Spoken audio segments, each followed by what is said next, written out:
This video provides an overview of operations in and around the airspace at Minneapolis-St. Paul International Airport, or MSP. Minneapolis-St. Paul International Airport is an important connection to the world.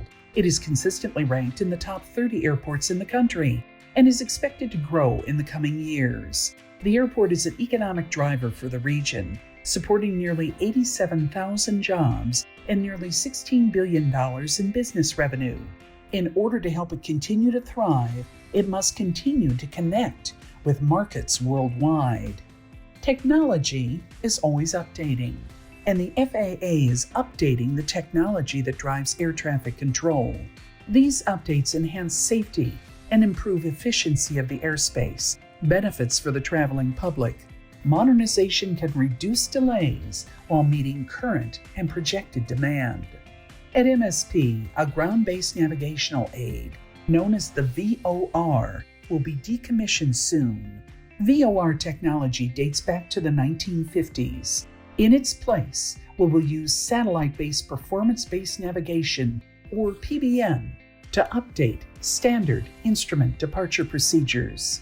As part of this current modernization process at MSP, the FAA has been working closely with the Metropolitan Airports Commission, also known as the MAC. In addition, the FAA, through the MAC, has worked closely with the airport's Noise Roundtable, also known as the Noise Oversight Committee, or NOC. We're also working with the airlines, air traffic controllers, and other stakeholders to ensure community and user voices are heard. Our goal is to bring MSP up to the safety and efficiency standards seen at other airports nationwide, while considering community input in the process. So, how did we get here? When an airport is designed, the runways are laid out to align with the most common wind directions. This is because aircraft generally take off and land into the wind. In Minneapolis, winds can come from all directions. The runways at MSP reflect those varying wind conditions. As shown in this animation, MSP has 4 runways. Each runway end is treated separately, which means there are actually 8 surfaces. Runway identification is based on the magnetic compass heading the aircraft is facing as it lands or takes off. For example, runway 1230 has a compass heading of approximately 120 degrees in one direction and 300 degrees in the opposite direction. If you drop the 0 at the end of the compass heading, you will get 12 and 30.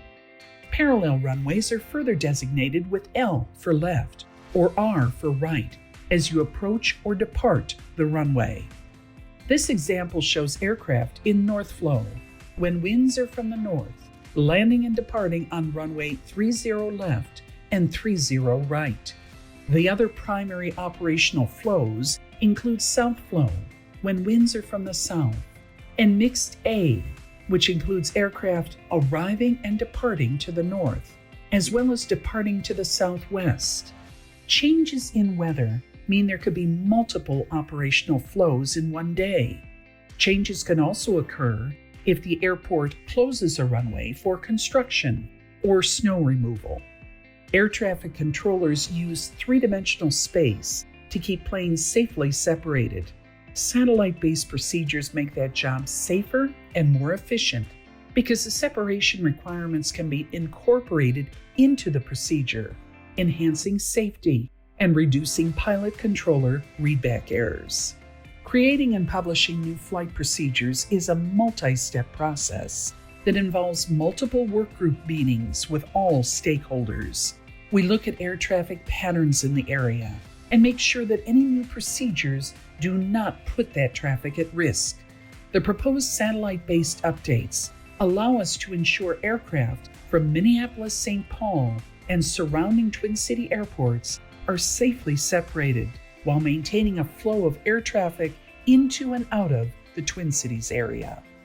The MAC and the NOC have given the FAA valuable feedback during this process. We'll discuss that feedback later in this workshop. We hope this video gives you a basic understanding of how airports are designed how the air traffic control system works in the Twin Cities airspace, and how planned technology upgrades will enhance safety and make the airport more efficient. For more information, please visit the Minneapolis page on the FAA's Community Engagement website.